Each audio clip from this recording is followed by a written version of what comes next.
রান্না হয়ে গেছে? রান্না এই তো হচ্ছে তো রান্না। এই তো ভাত হয়েছে, যে কি গরম ভাত, ডাল হচ্ছে এখানে, আর তরুলি ভাজা। আর কি রান্না হবে বাজার এলে তবে হবে। তোর তো শরীর খারাপ বলে অফিস বন্ধ হয়ে গেল আজকে, তা তোর জন্য তো ডিম সেদ্ধ, আলু সেদ্ধ, ডাল। এটা এটা ভাইয়ের, এই যে ভাই খেয়ে বেরোবে। ডিম সিদ্ধ আর ছাতু। ছাতু ঠান্ডা জল হয়ে গেছে, আমি গরম জলে গুলেছি, তো উঠলোই সবে। ডিমটা গরম আছে।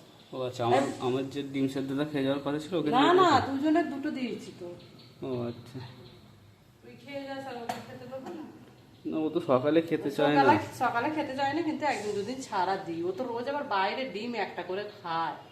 টিফিন খায় যে ডিমের পোচ আর ঘুগনি মুড়ি, রোজ এক খাবার খায়, কিন্তু দুটো করে ডিম খাওয়া উচিত না। গরমটা যা পড়েছে, কিন্তু যা খাটুনি ওর, আবার ডিমটা খাওয়া উচিত। ডাল আর তুই একবার বাজারে যেতে পারবি? বাজারে এনে দিচ্ছি। বাপি বাজারটা করে দেবে, মাছ টাছ কিনে দেবে, একটা তরকারি করতে হবে। এটা প্যারাসিটামল খানা। কিছু খেয়ে খাবো, এখনো খাইনি। গ্যাসের ওষুধ খাবি আর প্যারাসিটামল খাবি। চা দিয়ে বিস্কুট খাবি, টোস্ট। খুঁজে পাইনি। আমি তো সব হনুমানের ভয়ে তো মিট কেসে রেখে দিয়েছি। সিঁড়ির ওখানে ওপর দিয়ে ওই চালটা ফাঁকা আছে, ওইখান থেকে তো হনুমান ঢুকছে, মুড়ি ফুড়ি সব ঘরের ভিতর ঢুকিয়ে আর রেখে দিচ্ছি। এই ছাদাটা ঘরেও কোনো যায় নেই, বল স্বস্তি নেই, হনুমানের জ্বালা রয়েই গেছে।